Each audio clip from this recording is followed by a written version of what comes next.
Hello guys, I want to welcome you all to homework number 4. I'm going to start with the first problem and focus on concept question 10. It said one uniform sphere of matter has a radius of 0.5 meters. So this has a radius of 0.5 meters. Then, and a mass of 65 kilograms. So the mass of this is 65 kilograms. And a second uniform sphere has a radius of 0.8 meters. So this one is a little bigger, a radius of 0.8 meters. Okay. Yeah. And a mass of 87 kilograms. 87 kilograms. Okay. So the surfaces of the spheres are 1.2 meters apart. So the surfaces are 1.2 meters apart. So the distance from the center of this sphere to the center of this sphere I call R is 0.8 plus 1.2 plus 0.5, which is 2.5 meters, okay? So the distance from center to center, Yeah, now we are asked to find the magnitude of the gravitational force between these spheres. So F, gravity, from Newton's law of universal gravitation equals G constant, M1, M2 over R square. Is that okay? So G is 6.67 times 10 to the power minus 11 times 65 times 87 divided by 2.5 square. So if you put your calculator out and push those numbers, 6.67 times 10 to the minus 11 times 65 times 87 divided by 2.5 square, that will give you 6 times 10 to the minus 8 newtons. Okay, 6 times 10 to the minus 8 newtons. So that is the force of attraction between those spheres. Okay, between those spheres. So let's push our calculator and make sure we're doing the right thing, and we are not making any mistake.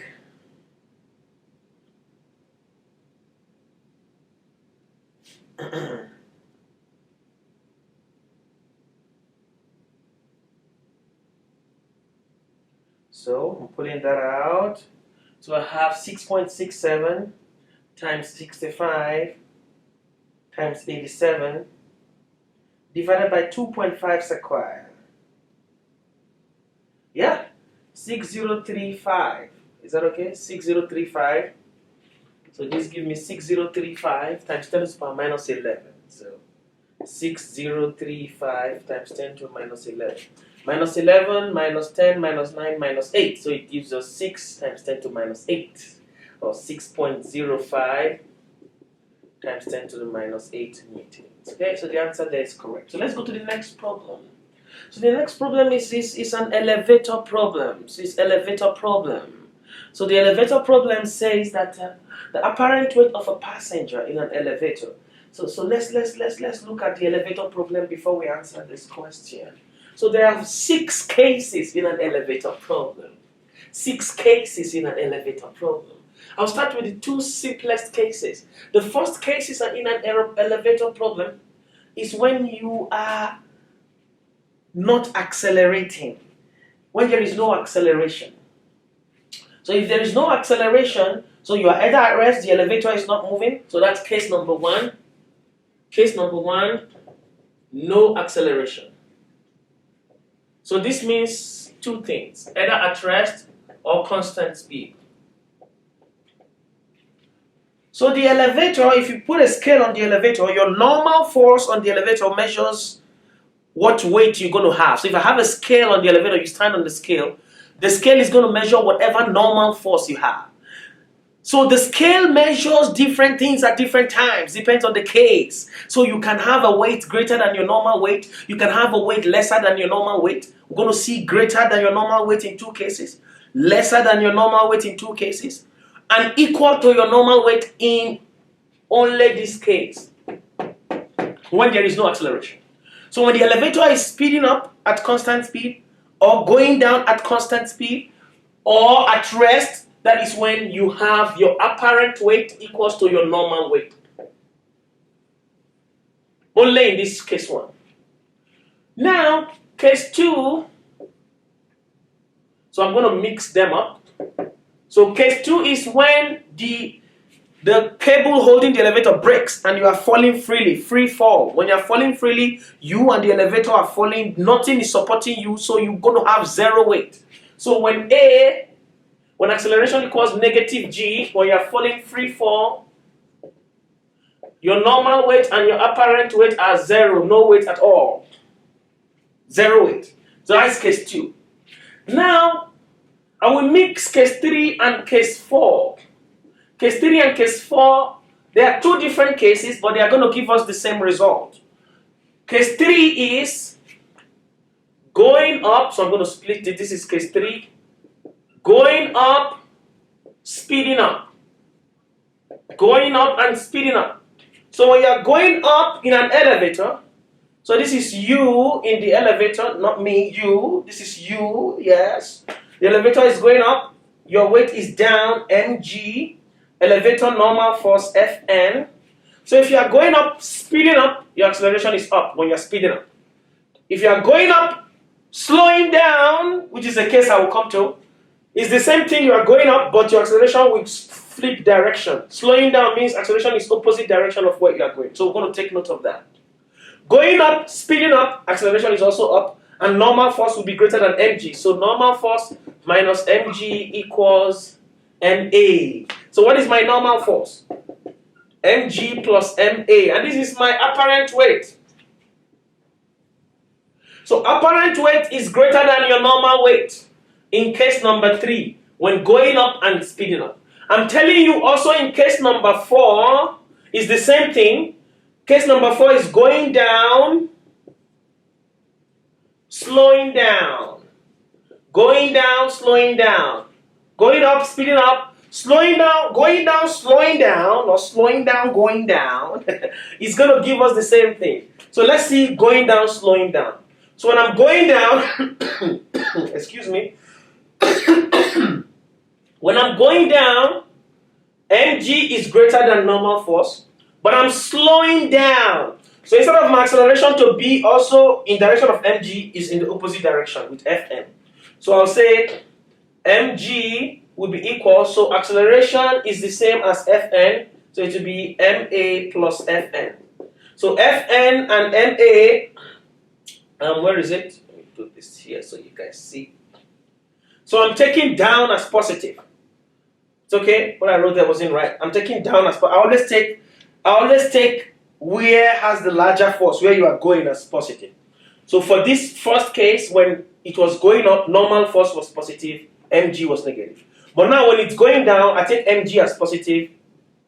If you take normal force still as positive, you get the same answer. But I just want to follow the convention I use. So mg minus Fn equals ma. So, but I'm slowing down. So a is in the negative. Now, since I'm taking this to the positive, so it will be minus ma. So when I do this, I will get the same thing, that Fn is mg plus ma. Exactly the same thing for the apparent weight that I got before from here. That's why I mix case 3 and case 4. So case 3 and case 4, apparent weight is larger than normal weight because it has ma added to it. Going down, slowing down, the same thing. Apparent weight is larger than mg, your normal weight that has ma. Case 5 and case 6, you can tell. Going up, slowing down. Or going down, speeding up. Aha! In those cases now, you're going to find that the equation you have is that normal force is mg minus ma. So you're going to have a lesser normal force. So apparent weight will be lesser for case 5 and 6. Okay? For cases 5 and 6.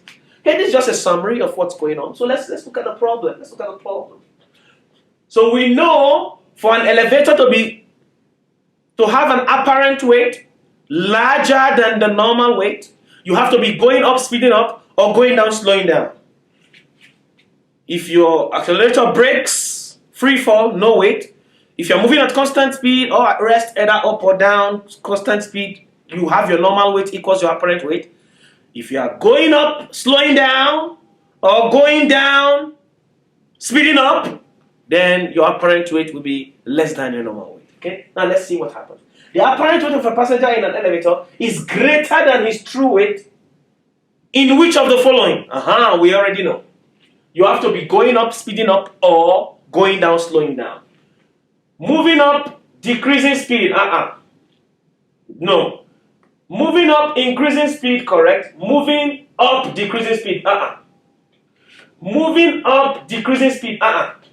Moving up, increasing speed, correct. Moving down, decreasing speed, correct. Moving up, increasing speed. Moving down, no. So the correct one is D, correct. Because of what I just proved right now for you. D is the correct answer to that. Okay, let's go to the next one. So,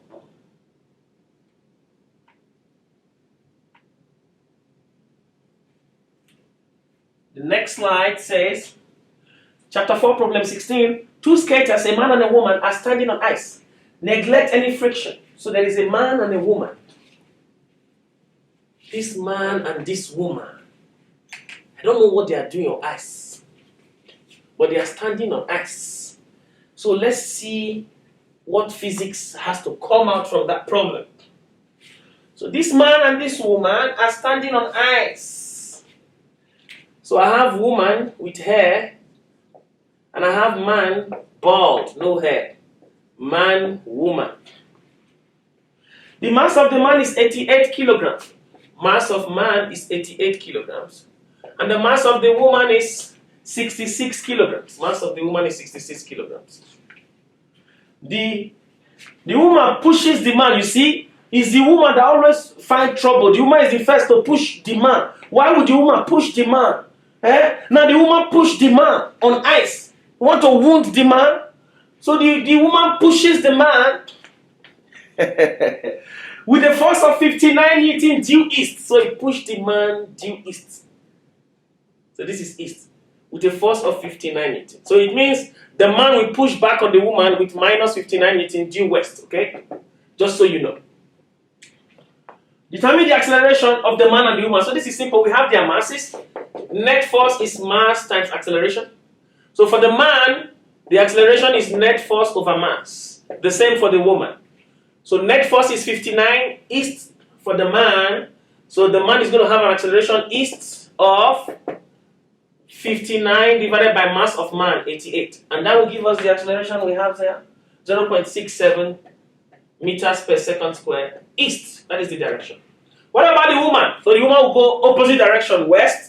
But the same net force, 59, divided by the mass of the woman, 66. That will give us acceleration of woman. So this one will be going west.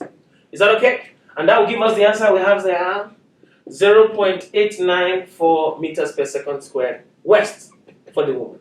Okay. Let's go to the next problem.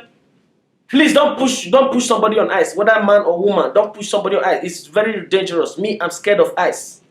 I don't like snow. I don't like ice. Ice skating, ice boarding, ice mounting, ice whatever. Even small ice, I'm scared of it. Ice in a cup. All right. Let's go to chapter 4, problem 20. A 5.5 kilogram rock and a 5.4 times 10 to the minus 4 kilogram pebble are held near the surface of the earth. Determine the magnitude of the gravitational force exerted on each by the earth. Okay? So they want us to calculate gravitational force. So the same thing we're going to do by earth. So we need the radius of earth because they are by the surface of the earth. So the distance will be radius of earth from them. Okay, so we are given mass of earth. So Newton's law of gravitation say G, mass of earth, mass of pebble over r squared. So let's do force of pebble first. So this is 6.67 times 10 to the power minus 11. Mass of earth 5.98 times 10 to the power 24. Mass of pebble is 5.4 times 10 to the power minus 4 divided by radius of earth square 6.38 times 10 to the power 6 square. Okay, so you just put this in your calculator. That gives you the force on the pebble. You do the same thing, put mass of rock here, give you the force on the rock. So let's see what this gives us for the pebble. So we're going to press my calculator. So my calculator tells me 6.67. Let's make sure the answer there is correct. 6.67 times 5.98 times 5.4 divided by 6.38 square. I get 5.29. 5.29. Is that okay? Did I miss something? Times 5.4 divided by 6.38 square. Yep. So give me 5.29. So I have 5.29 times 10 to the power of minus 11 plus 24 minus 4 minus 12. This 12, when it comes up, becomes minus 12. So I usually multiply my numbers first, and then I do the powers to make it easy. So minus 12, 24 minus 12 is 12. 12 minus 11 is minus 1. Or 12 minus 11 is 1. 1 minus 4 is minus 3. So this is 5.29 times 10 to the power minus 3. Is that okay? 5.29 times 10 to the power minus 3. So let's see where that goes. Okay. Oh, I see it here. So this is the one for the pebble, 0.00. This one was for the rock. Sorry, I was mistaken. So what's going on? So the pebble is 0.0053. So that's 10 to the power 3. So you go 3 times outside. 1, 2, 3. So 0.0053 newtons. Okay? So that's for the pebble. Then for the rock, F rock will be G mass of Earth, mass of rock over radius of Earth square. Okay? So we do the same thing exactly, just put mass of rock here, and then you solve the problem, you're going to get it. So you put 5.5 there. So it will be 6.67 times 10 to the power minus 11 times mass of Earth, 5.98 times 10 to the power 24 times 5.5 mass of rock over 6.38 times 10 to the power 6 square. So when you do this, you're just going to get 53.9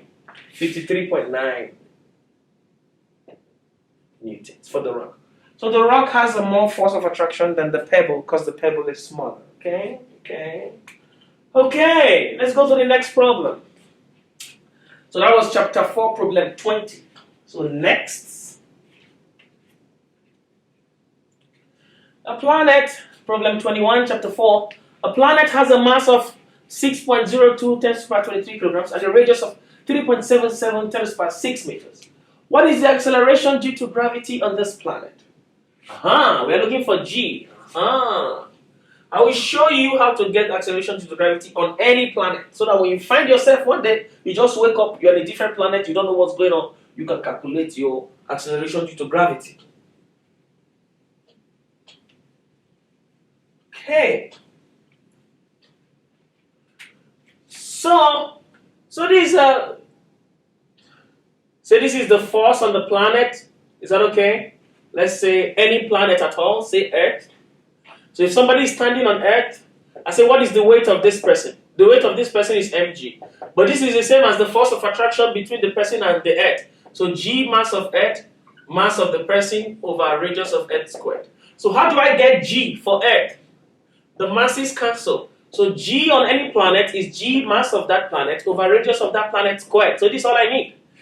So G on that planet I'm looking for is 6.67 times 10 to the power minus 11 times mass of the planet, 6.02 times, that's Avogadro's number, 6.02 times 10 to the power 23 kilograms, divided by radius of planet, 3.77 times 10 to the power 6 square. Don't forget to square. So I solved this and I'm done. So let's do that and let's make sure we get the correct answer, Let's make sure we have the correct answer. So I'm going to do 6.67 times 6.02 divided by 3.77 square. 2.82. I'm already seeing 2.829, that's 2.83. So I have 2.83 times 10 to the minus 11 plus 23 minus 12. So minus 11 minus 12 is minus 23 plus 23. We just cancel. That's 0. So it's just 2.83 meters per second square. That's G on that planet. Okay. How much would a 54.9 kilogram person weigh on this planet? So the mass stays the same. So the weight on this planet is just the mass times G of that planet. So that is 54.9 times 2.83. And that will just give us the answer there. 155.1 newtons. And you're done. So the mass times G on the planet is the weight of the person on that planet, and then you just get that answer, and then you go to the next problem. It's as easy as taking a phantom. Chapter 4, problem 27. Chapter 4, problem 27. Let's accelerate. Let's go on. There's no time to check time. No time to check time.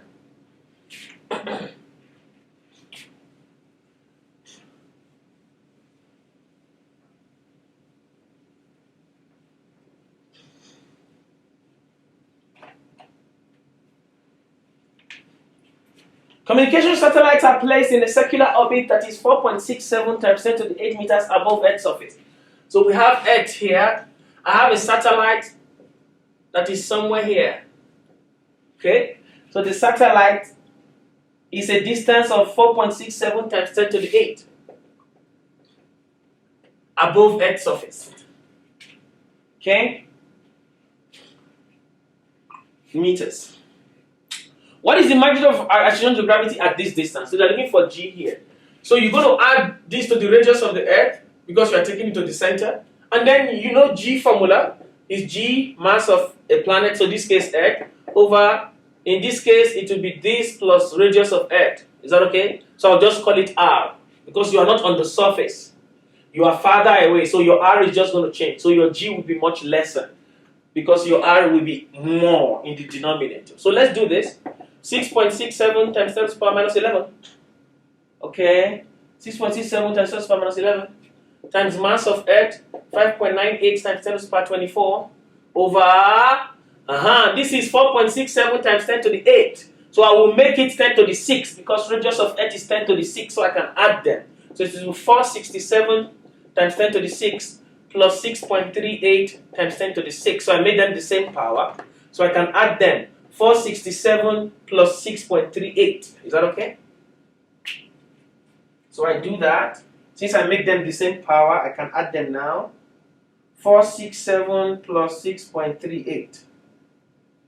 473.38.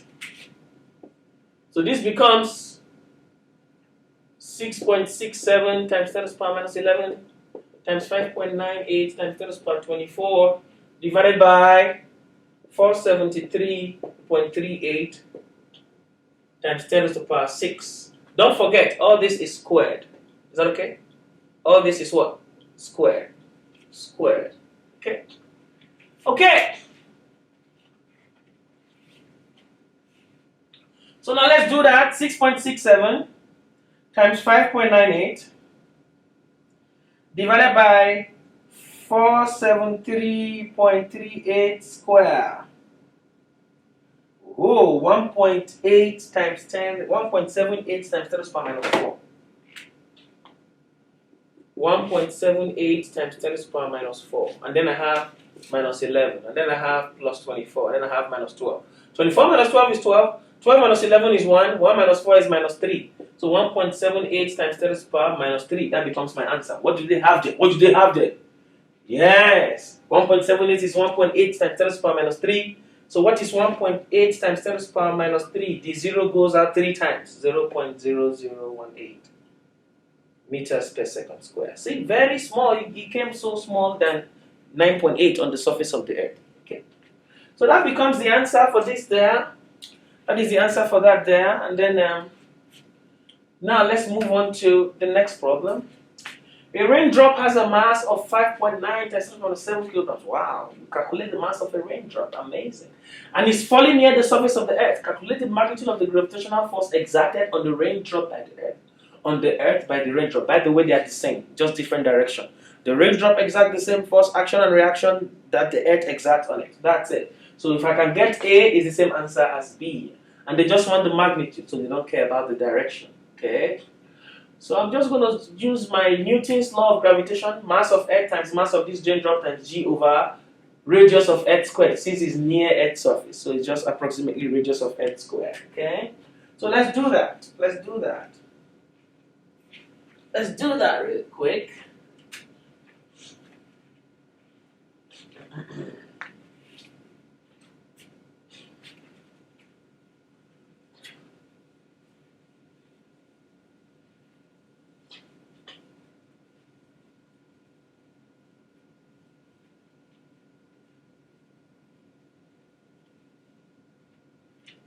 So I'm going to say force is G, mass of Earth, mass of raindrop over radius of Earth squared. 6.67 times 10 to the power minus 11 times mass of Earth 5.98 times 10 to the power 24. Mass of raindrop 5.9 times 10 to the power minus 7 over radius of Earth squared 6.38 times 10 to the power 6 squared. So that's all. I just put all those there and I'm going to get the answer to be 5.8 times 10 to the power minus 6. So let me confirm that. Just to be sure, just so you guys can trust me. Just to be sure.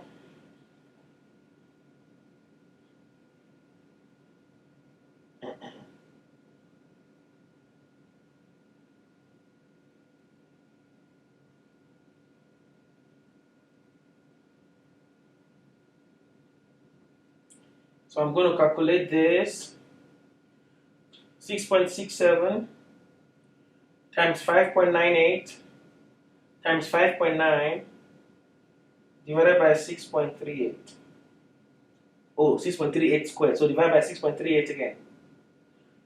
Yeah, 5.78. That's 5.8 times 10 to the let's get minus 6. Minus 11 plus 24. Well, let's do minus 11 minus 7 minus 18. 24 minus 18. 19, 20, 21, 22, 23, 24. Plus 6 minus 12 minus 6. And that's the answer. That's the answer. That's correct. Okay, let's go to the next problem. A space traveler weighs 470 Newton on Earth. What will the traveler weigh on another planet whose radius is 4 times that of Earth and whose mass is 4 times that of Earth? Oh, this is simple.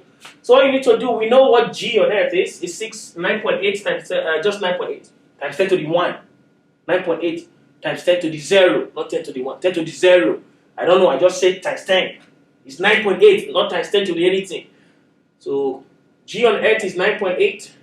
The weight of this guy is 470. So what is the mass? mg is weight. So mass is weight over G.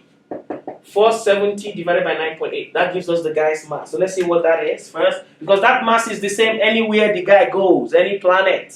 Even if you just go to interstellar, you have the same mass. So 470, it's only when you die your mass will change. When you die, you start disintegrating here, your mass will start changing. 470 divided by 9.8. So 47.96 kilograms. Okay? 0.96 kilograms. Okay? Now, we know the mass of the planet and the radius of the planet, so we can get G of that planet. So G planet is G mass of planet, radius of planet squared. But we are told that this planet is 4 times mass of Earth and 4 times radius of Earth squared. So we just put it there. And then we solve for this. So this is 4 over 16 times G mass of Earth over radius of Earth squared.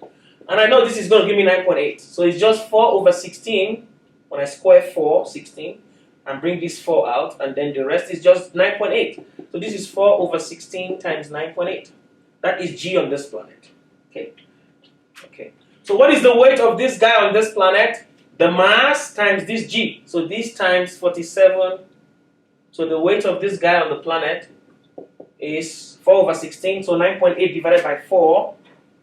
So I have 9.8 divided by 4. 2.45. So this is 2.45 meters per second squared. So it's 47.96 times 2.45. That's it. 2.45 times 47.96. 117.5. Exactly.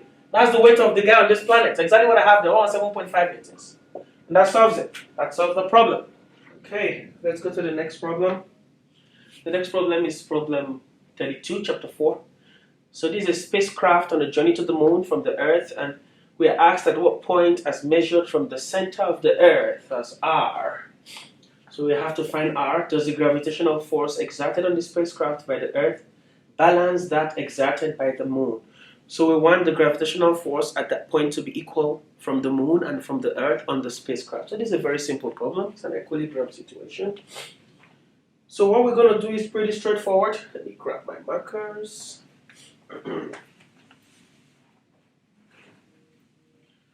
So we have the Earth here We'll have the moon here, we'll have our spacecraft here, we'll have the distance to the center of the Earth measured as r. So the distance measured from the spacecraft to the moon, this is moon, this is Earth. The distance between Earth and the moon is 3.85 times 10 to the 8th. So if this is r, so this is 3.85 times 10 to the 8 minus r from here to here, okay? Since everything from here to here is 3.85 times 10 to the 8 meters. So from the spacecraft to the moon will be this minus r, okay? So we use the force of attraction between the spacecraft and the moon, F moon spacecraft, must be equals to F Earth spacecraft at that point. So G mass of spacecraft, mass of moon, over 3.85 times 10 to the 8 minus r square equals G mass of Earth, mass of spacecraft over r square, which is the distance from spacecraft to Earth. Okay, now having this like this, the next thing to do is to see how the moon mass is related to the Earth's mass. So we are told that the mass of the Earth is 81.4 times as great as that of the moon. So instead of mass of moon, I can write mass of Earth divided by 81. Okay, let me just do this so you guys don't get confused. I'll rewrite this. G mass of spacecraft, mass of moon over 81.4. So mass of moon divided by 81.4. Sorry, mass of Earth divided by 81.4 is the same as mass of moon. Then I do 3.85 times 10 to the 8 minus r squared equals G mass of Earth, mass of spacecraft over r squared. So everything G cancels G, mass of Earth cancels mass of Earth, mass of spacecraft cancels mass of spacecraft, and everything becomes super easy. So this becomes 1 over 81.4 times 3.85 times 10 to the power 8 minus r squared equals 1 over r squared. Okay, so I cross multiply to solve. I'm going to wipe this up now. So we just need to find r.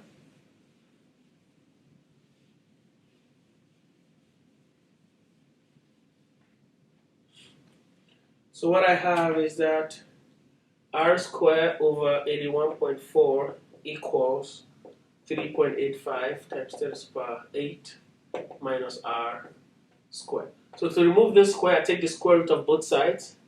So the square root of r squared over 81.4 equals 3.85 times 10 to the power 8 minus r. Simple. Okay? So what is r from here? So r becomes 3.85 times 10 to the power 8 minus square root of, okay, let's do this way. It's easier this way. Let me find the square root first. I go get my calculator again.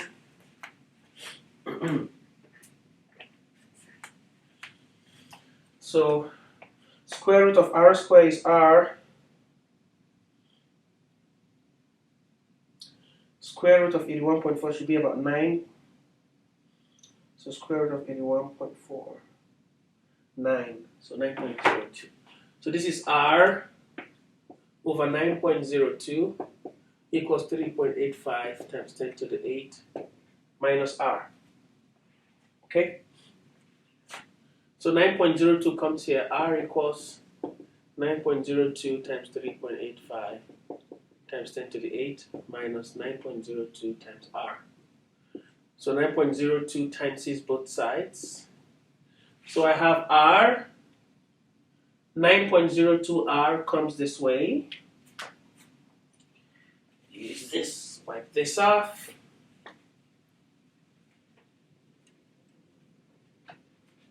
So r plus 9.02r equals, so let's do 9.02 times 3.85. See what that gives us. 34.74. times 10 to the 8. So what is R? So this 10.02 R equals 34.74 times 10 to the 8. So what is R? 34.74 times 10 to the 8 divided by 10.02. Okay? Exactly. 3.47. 3.47 times 10 to the 8 meters. Exactly what we have there. That's what R is. Times 10 to the 8 meters. So we're very correct to get the value of R, the distance from the Earth to the spacecraft, where the gravitational force from Earth equals the gravitational force from the Moon. So the next problem is chapter 4, problem 38. A 32.8 kilogram crate rests on a horizontal floor, and a 69.2 kilogram person is standing on the crate. So let's take a diagram, make a free body diagram for that. Okay. See what we have.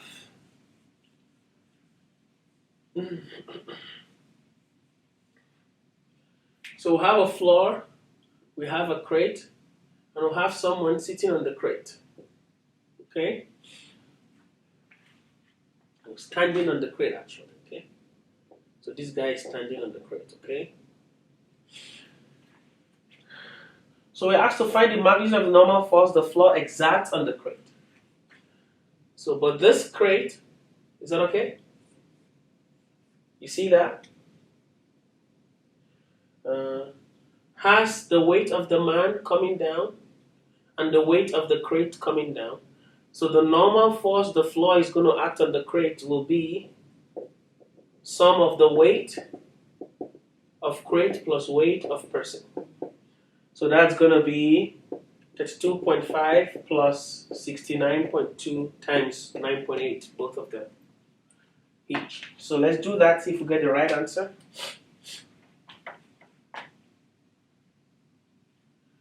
$32.5 plus 69.2 times 9.8, 996.7.66. 996.66, 996.7. That's for the A part. The B part is the normal force that the crate exerts on the person. So the crate on the person is just going to be the weight of the person alone that the crate exerts on the person. So the normal force for the B part will just be weight of person, which is 69.2 times 9.8, and that just gives us 678.2 Newton as we have it there. That solves that problem really quick. So we'll go to the next problem. It says the helicopter in the drawing is moving horizontally to the right at a constant velocity. So when you're moving at a constant velocity, it means you're in dynamic equilibrium, or translational equilibrium, or kinetic equilibrium. It means you are all the forces acting on you, the net force is zero. So the weight of the helicopter is given, and the lift force L is shown. So you're asked to find the magnitude of the lift force and the resistance R. So you have the free body diagram there. We'll just draw it up here. It's a very easy problem.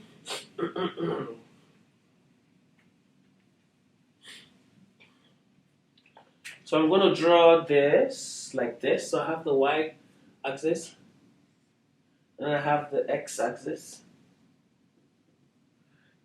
So I have my R going this way, and lift force going this way, L. And I'm giving this angle to be 21 degrees. And I'm giving the weight of the helicopter, W. Okay, the weight is 4,500 newtons. Okay. And I'm asked to find L and R. So this is pretty easy. So all I need to do is, since this is in equilibrium, the x component of this balances that. So L sine 21 equals R, and L cosine 21, which is the y component, will balance the downward force, 4,500. So simple. So from here I get L. L is 4,500 divided by cosine 21. And what would that give us? 43,500 divided by cosine 21.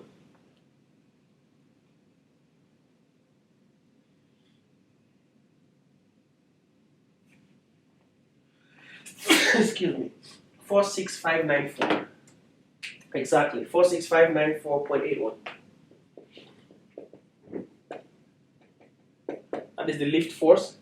Now I put this here to get the resistance. R is L sine 21. So equilibrium in the x-axis, the x component of this balances, this is already along the xr. Equilibrium in the y-axis, the y component of L cosine 21 balances that. So these are the two equations. So this is for x-axis equilibrium, and this is for y-axis equilibrium. Okay. So from the y-axis equilibrium, I can get L directly. I put the value of L in the x-axis equilibrium to get R. So my L is 46594.81 sine 21 degrees. That gives me R. So I do that. So this times sine 21, 16698.1. 16698.1 exactly. And that solves the problem. Really easy. The drawings show identical blocks, that's focus on concept question 14, at rest on 3 different inclines. Each block held in place by static friction. Rank the forces of static friction in the 3 cases in ascending order, smallest first. So definitely this is the smallest. Followed by this, followed by this. So it's going to be BCA, because for this guy to be standing on this steepy slope, it means this must have a lot of friction. This is the next steepy one, and this guy is standing. This one has the least steep, and the block is standing, so it has the least static friction. Okay, so B is the smallest, followed by C, followed by A in this case. Okay, let's go to the next problem. So it says that which of the following object is in equilibrium? A brick falling from a bridge, a space probe with its engine shut down, moving through a vast empty region of outer space. So a brick falling from a bridge, it's not in equilibrium because it's accelerating with g. It's a free fall. A racehorse taking off at the beginning of a race is accelerating. A taxi coming to a halt is having a negative acceleration.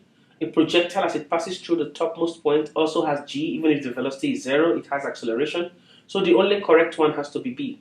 A space probe that is just moving through vast empty space with the engine shut down. So it's going to move at constant speed.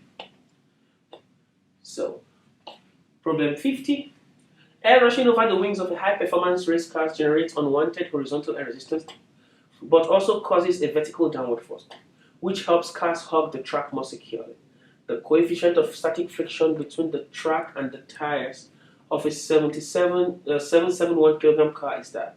What is the magnitude of the maximum acceleration at which the car can speed up without its tire slipping when a 4260 Newton downward force and a 1440 Newton horizontal air resistance force act on it? Okay, so let's look at this problem.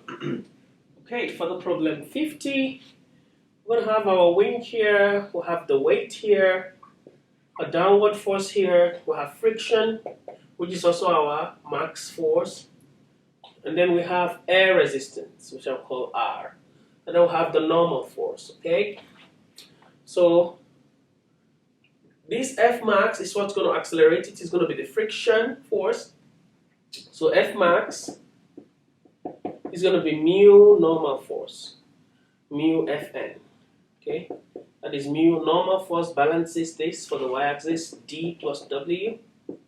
So it's mu d plus mg. Okay, that's our F max. And this is going to produce the acceleration. So this mu d plus mg minus the resistance equals ma max. So our F max. So we're looking for A max. So this is the net force in the x-axis.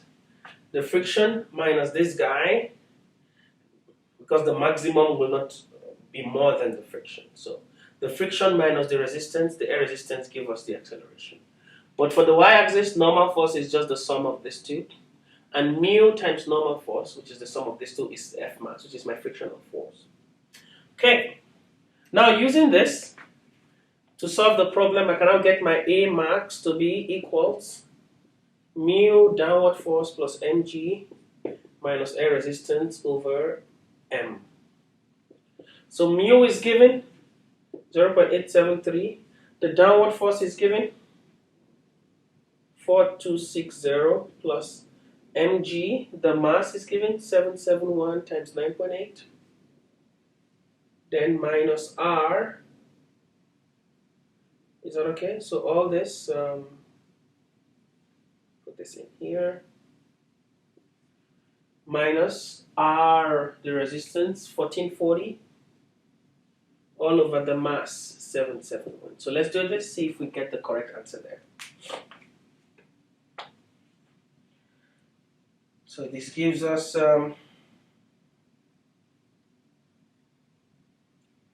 771 times 9.8 plus 4260 is 4260 is that times 0.873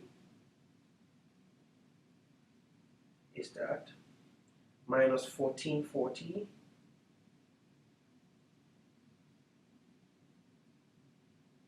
divided by 771. 11.51. Perfect. 11.51 meters per second square. So the understanding is the maximum force you want. Is that okay? Is that okay? The maximum force you want, so that the track doesn't slip, has to be equal to the frictional force that you have there on the track. And the frictional force is mu coefficient of friction times normal force. The normal force is in equilibrium with the downward force and the weight, so it's mu times downward force plus the weight. Weight is mg, that's my normal force. So use this minus the resistance is ma, x along the x-axis. So this frictional force minus resistance, which produces the acceleration that you want. And that's just the logic for solving this problem. Next problem. Okay, next problem, let's see what it has.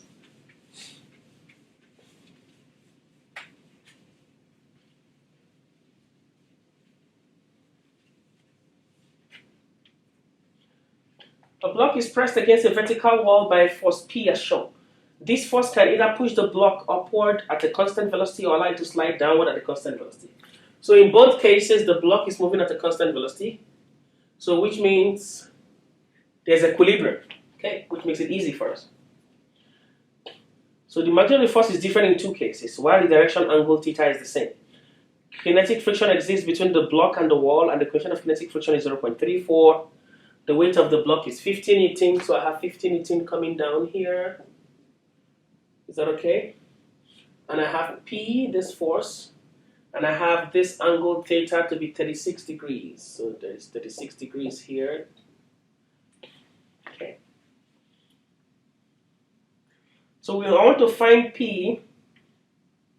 So mu is 0.34. So we can get frictional force. Frictional force is mu normal force.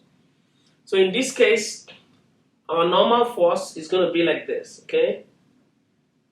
Normal force is like this. Okay? Good. So what's our normal force in this case? Our normal force is going to balance P sine 36. So P sine 36 degrees is normal force for this guy. Is that okay? And then P cosine 36 degrees is the x component. It will be going up. It will balance 15 Newton. And okay, let's do case A. So what is case A? It's moving up the wall. So if it's going up the wall, 15 Newton is going down. Frictional force is also going down. So frictional force plus 15 Newton going down will be P cosine 36 going up. But for the y component, P sine 36 will be going inside the wall, and the normal force will be coming outside the wall. So those are the only two. So this is equilibrium for x, and this equilibrium for y. And these are the two things we need to solve. So P sine 36 balances normal force. P cosine 36 balances two things, the weight and friction. So there's also friction here. When it's going up. When it's going down, things are going to change, okay? So now let's solve this. So frictional force is mu normal force. Is that okay? And normal force is P sine 36. So P cosine 36 degrees is 50 newtons plus mu P sine 36 degrees. So that's my normal force. Is that okay? Yeah, I have everything, so I can put it except P. I put everything I know there. So what is cosine 36 degrees? So I start with that.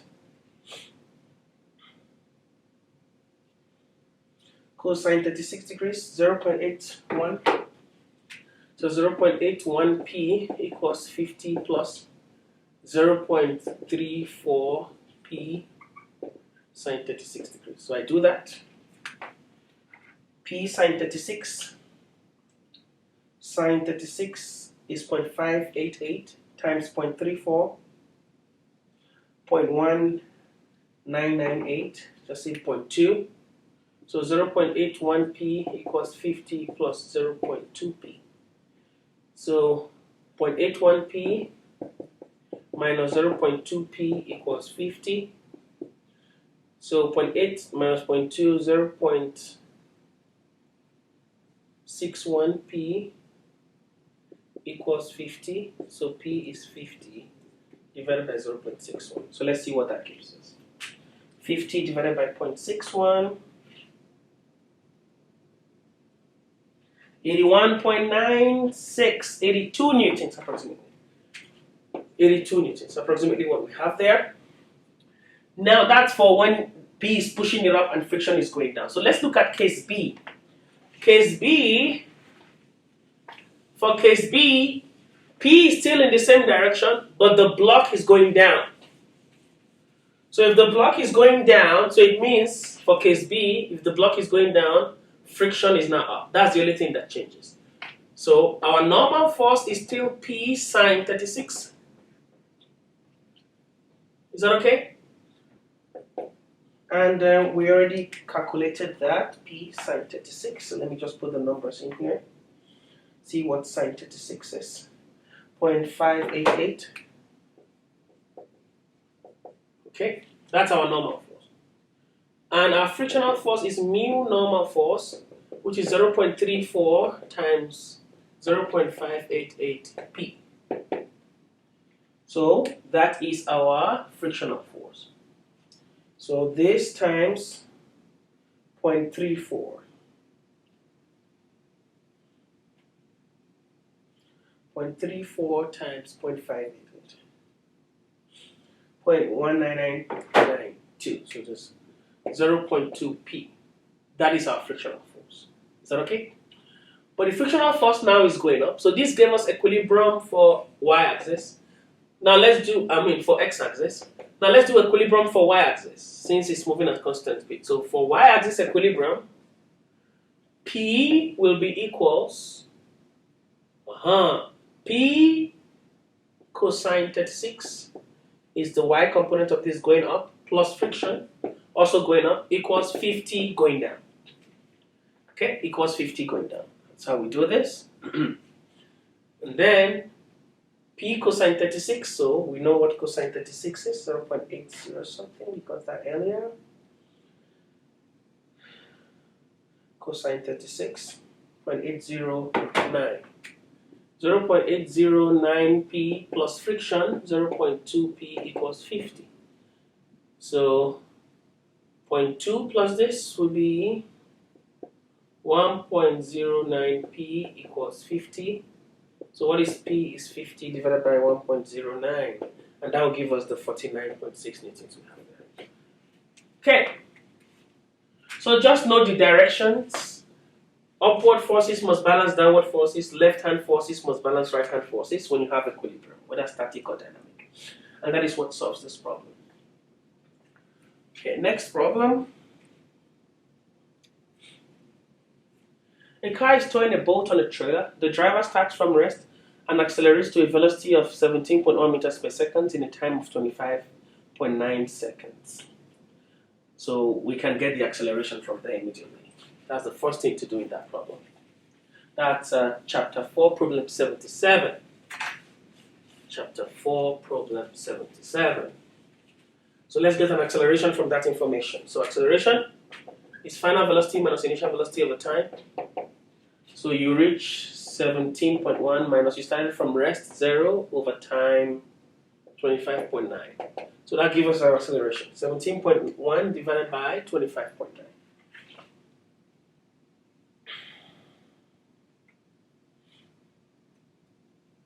0.66 meters per second square. 0.66 meters per second square. So that's my acceleration. The combined mass of the boat and trailer is 544, so the frictional force, what is the tension that connects the trailer if there's no friction? So the tension is just MA. We have our A, we have the combined mass to be 545 times the acceleration we just got, 0.66, and that gives us 359.83 newtons. That's the force, that would be the tension. It's simple. So let's make sure that's correct. 0.66 times 545.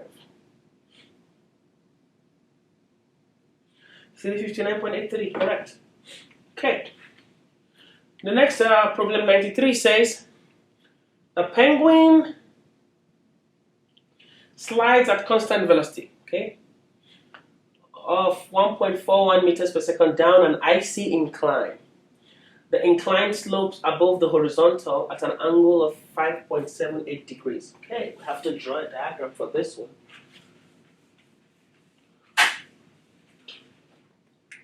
So a penguin is going down an incline, and the angle of the incline is 5.78 degrees. The bottom of the incline, the penguin slides onto a horizontal patch ice. The coefficient of kinetic friction between the penguin and the ice is the same for the incline as for the horizontal patch. Okay. So it's sliding down at constant velocity. So it's sliding down. So the penguin, let's say the penguin is here, sliding down with a constant velocity v of 1.41 meters per second. Okay. So in that case, since it's moving at constant speed, we know the spiritual force is what? Mg sine theta must balance the frictional force F. So they are the same. If it was accelerating downward, this would be greater than that. Okay. But now it's moving at constant speed, so Mg sine theta of the penguin, don't forget, this is Mg. This is theta also. Here, theta, the same angle here. So Mg sine theta goes this way. Mg cosine theta goes this way. Good. So Mg sine theta equals frictional force, which is mu normal force. And normal force is just Mg cosine theta. Good. How much time is required for the penguin to slide to a halt after entering the horizontal patch of ice? Okay. So he's sliding down this plane. How much time will it come to a halt when it enters this horizontal patch of ice? So we want to see where the final velocity is going to be 0. So he gets here with the same velocity, and then he slides down here using that same velocity to get the time it takes to get to 0. Okay. So let's see what we need here.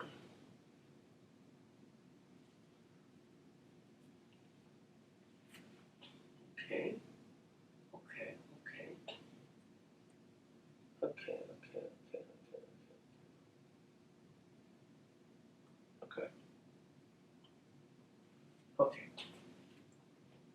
So we're going to have V initial here to be the constant velocity 1.41 meters per second. V final here is 0. So we're looking for time. Okay? We're looking for time. So in this place, there's going to be some acceleration. In this case, there's going to be some acceleration. If we can get that acceleration, then we can get that time. We can get that time. Okay. Now, let's solve this first. Okay? Let's solve this first. So Mg sine theta is mu normal force. There is also a mu here. And we are told this mu and this mu up here are the same, which is good. Okay.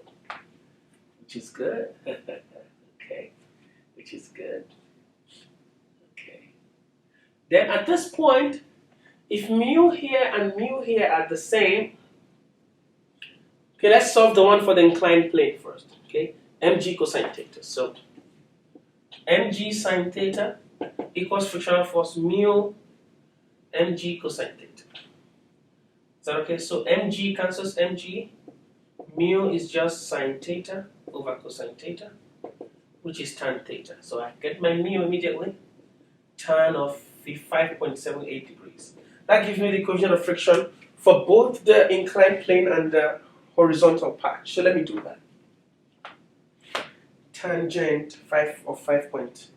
So tan of 5.78. 0.1. 0.1 is my mu. Mu always has no limit. Aha! So now let's see the frictional force here that brings it to rest. So the frictional force there is just mu times normal force. So it's going to be mu mg now. Because when you're here, your normal force, when the penguin is here, mg is the normal force. There's no angles, theta here. So mu mg is the force that gives the acceleration ma. So what is a? The acceleration we're looking for, a, is just mu times g. So it's 9.8 times 0.1. 0.98 meters per second squared. That's the acceleration I need. Now I can get my time because acceleration is final velocity minus initial velocity over time. So my time will be final velocity minus initial velocity over acceleration. So because the acceleration is a negative acceleration, so I'll put my negative sign there. Final velocity is 0 minus initial velocity 1.41 over negative acceleration minus 0.98, just to cancel the minus sign. Is that okay? Is that okay? Yep. So 1.41 divided by 0.98. Let's do that.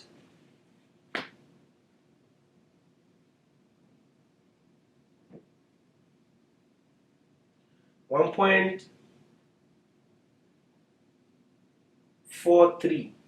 Here's a 1.42, 1.43, approximately 1.4. So the time is 1.4 seconds approximately, as you have there. Yep, and that solves the problem. That solves the problem. So knowing to get your mu from the inclined plane as tangent of theta, and using the same mu here to get your frictional force that leads to the retardation, the negative acceleration here, and use that negative acceleration here to get your time from acceleration equation. And you're done for that problem. Let's go to the next problem.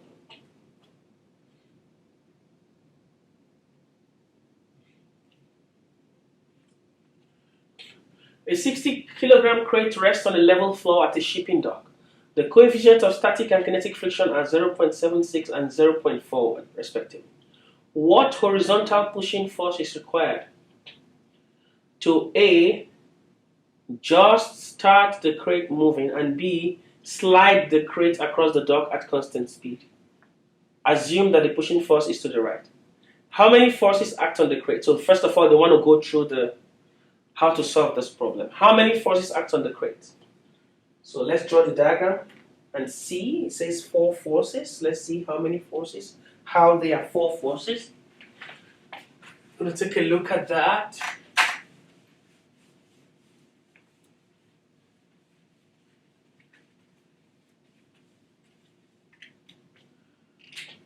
So a crate rests on a horizontal floor. So you are pushing this way, frictional force is this way. The weight is this way, your normal force is this way. So how many forces are acting on this? Of course, 4. Which forces act on the crate? Gravitational, frictional, normal, and pushing. So this is pushing, frictional, normal, and gravitational. Which statement is correct? The crate acceleration is 0. The crate acceleration is not 0 and its direction is no. The crate acceleration is not 0 and the direction is not no. But we are told that it is just sitting on the floor, or it just starts to move at constant speed. So there's no acceleration. That's an equilibrium situation. So the acceleration is 0. So these two are not correct. So number 1 is the correct one only. So we create a free body diagram. Now solve the problem to find the horizontal force required to just start the crate moving and to push the crate across the dock at constant speed. So to just start the crate moving, the horizontal force you need will be mu normal force. But the mu here will be the static friction. Is that okay for the A part? For the B part is the same. When it's moving is mu normal force, but here is kinetic friction when it's moving at constant speed. So these are the two different kind of mu's. When you're at one point, you use the static friction. When you're moving, you use the kinetic friction. And that's all, the same formula. So the mu for static friction is 0.76.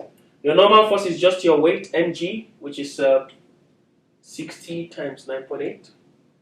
That solves that problem. That just gives you the 446.9 newtons.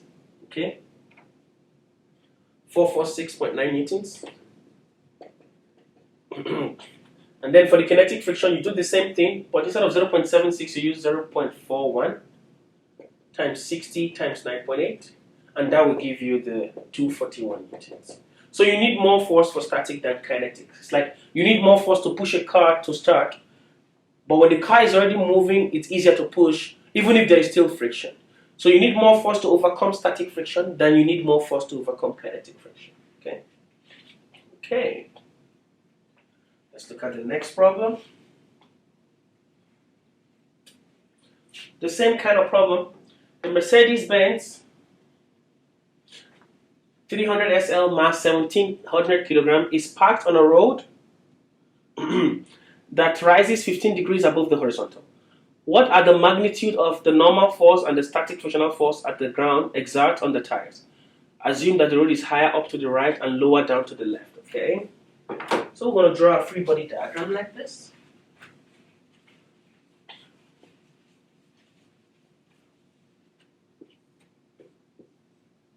So we have a Mercedes. Okay.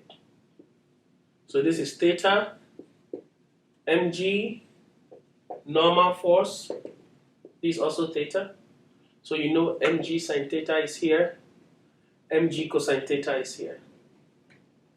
Okay. So it's parked. So if it's parked here, it means it's not moving. So it means that the frictional force, the static frictional force here, is just mg sine theta. And the normal force is mg cosine theta. And we are given the theta to be 15 degrees and the mass to be 1700. 1700 sine 15 degrees. 1700 cosine 15 degrees. That solves the problem. And that's how you get your two answers. Is that okay? Don't forget 9.8 mg times 9.8 in each case.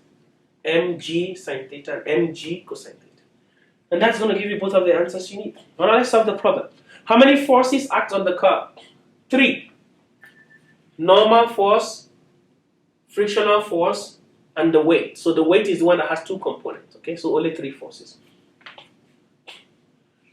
Then, which of the statement is correct? The car's acceleration is 0, of course. So only one is correct because it's standing on the plane. The rest are not correct. So solve the problem. So do 9.8 times 1700 sine 15. Let's see if that gives us 160/100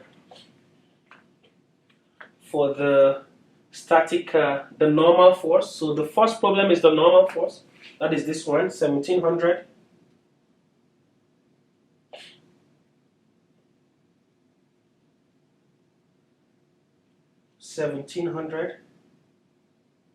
Times 9.8 times cosine 15 degrees. 16092. 16092, that's 16100 approximately, correct? And then let's do 1700 times 9.8 times sine of 15 degrees. 4311, exactly. That's the correct one. So this solves the problem. So it's just mg sine theta and mg cosine theta.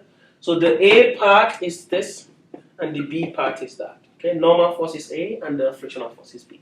And that's the end of homework 4. Thank you guys. I'll see you guys for homework 5.